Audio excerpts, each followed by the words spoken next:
지금 생각하면 재미있었던 일이기도 하지만 당시 저는 너무 아찔했었던 기억입니다. 혼자만 알고 있기에는 아까운 에피소드라는 생각에 이렇게 저의 사연을 소개합니다. 제가 여자친구를 처음 만난 건 여름에 친구들과 계곡으로 놀러 갔다가 운명처럼 만났습니다. 친구들 4명이서 지리산에 도착해서 텐트를 치고 누구 할 것 없이 계곡물로 뛰어들었습니다. 잠수도 하고 다이빙도 하면서 저희는 어린아이들처럼 신나게 1시간 정도를 놀고 텐트로 돌아왔습니다. 텐트 안이 이상하게 어지럽혀 있는 걸 보고 일단 돈 먼저 확인을 했는데 역시나 나쁜 예상은 빗나가지 않았습니다. 회비는 말할 것도 없고 휴대폰과 카메라까지 전부 털려버렸습니다. 돈도 조금 아끼고 계곡 바로 옆에 장소를 잡으려고 텐트촌을 벗어나 한적한 장소를 선택한 게 실수였습니다. CCTV 없는 곳에서 털려버렸으니 도둑을 잡기란 하늘의 별 따기보다 어려운 일이었습니다. 저희들 주머니에서 나온 돈을 모두 모았지만 3,000원이 채 안 되었습니다.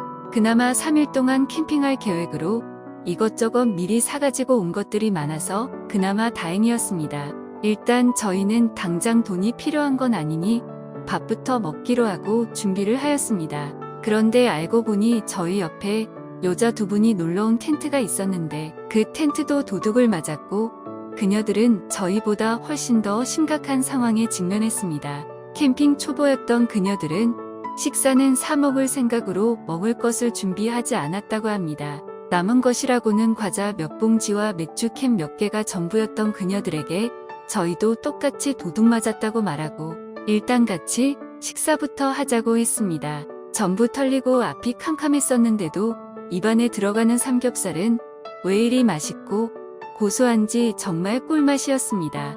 다들 배부르게 식사를 하고 여유롭게 커피까지 마셔가며 농담들을 시작했습니다.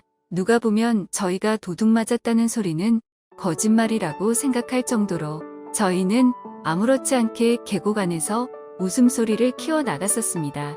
그녀들은 철수하려고 했는데 저희가 식사는 책임질 테니 이왕 이렇게 된 거 그냥 하루 더 있다가라고 해서 철수를 안 했습니다. 그날 함께 도둑 맞은 것을 인연으로 그녀들과 많이 친해졌고 저는 산에서 내려와서도 한 명에게 계속 연락을 취했는데 바로 지금의 제 아내입니다. 저는 아내와 2년 정도 교제를 하고 결혼을 하였지만 결혼 전까지 저희는 사랑을 나누지 못하고 가벼운 입맞춤이 전부였습니다. 아내가 저의 자취방에 놀러와서 자고 간 적도 많았는데 몇 번 기회를 놓치고 나니 더 이상 진행을 할 수가 없었습니다. 술을 좋아하던 아내는 저를 만날 때마다 항상 술에 취했고 술 마신 다음 날은 기억을 전혀 하지 못하였습니다. 저는 아내가 술에 취해서 자고 있을 때 가끔 작은 계란 프라이를 만져보기는 했습니다. 그렇게 아내와 순수하게 교제를 하다가 결혼을 하였습니다.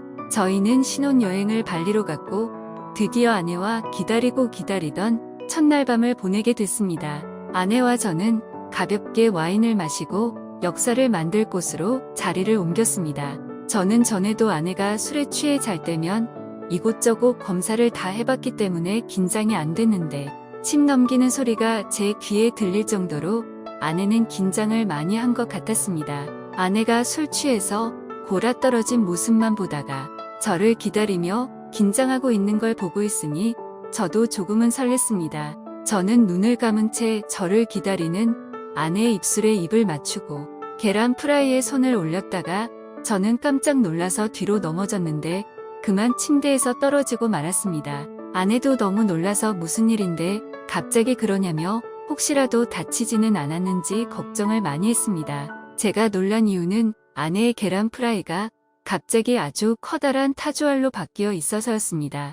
아내는 지금까지도 제가 아내의 크기를 모른다고 생각하고 있었는지 제가 놀란 이유를 듣고 창피해하였습니다. 아내는 어릴 적부터 너무 작은 것에 대한 콤플렉스 때문에 수영장도 한 번도 가지 않았다며 저와 결혼하기로 결정한 다음부터 고민을 많이 하였다고 합니다.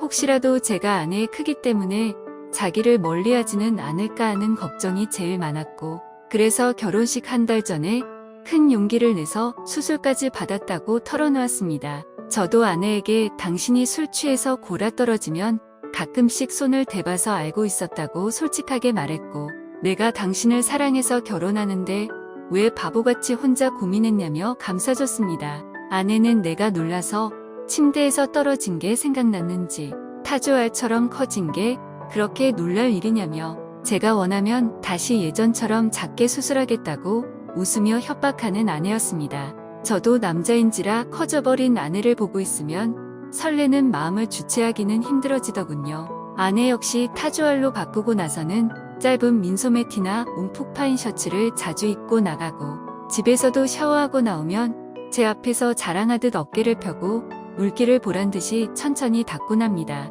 아내의 콤플렉스가 매력 포인트로 바뀌고 나니 삶 자체가 바뀌었다는 걸 저희 부부는 몸소 체험하고 확신하며 행복하게 살고 있습니다. 행복은 성적순이 아니라 타조알입니다라고 말하고 싶네요. 혹시라도 지금 아내분과 소홀하신 분들이 계신다면 아내의 크기를 바꿔보시라고 강력하게 권해드리며, 지금까지 제 사연을 끝까지 읽어주셔서 감사합니다.